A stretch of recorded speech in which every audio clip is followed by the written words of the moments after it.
গত রাতে কুষ্টিয়ায় বঙ্গবন্ধুর নির্মিত বাস্তব ছবি জামাত শিবির হেফাজত বিএনপির যৌথ উদ্যোগে সেটাকে ভাঙানো হয়েছে।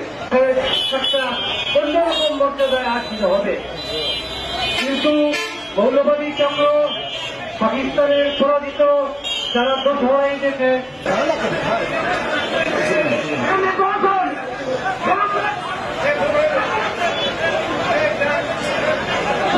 আমাদের সমাবেশ এখনই এখানে সমাপ্তি ঘোষণা করা হলো।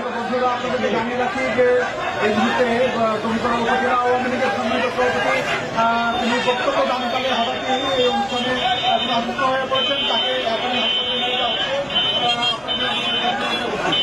দেখুন উপজেলা আওয়ামী লীগের সম্মানিত সভাপতি তিনি অসুস্থ হয়ে গেলে তাকে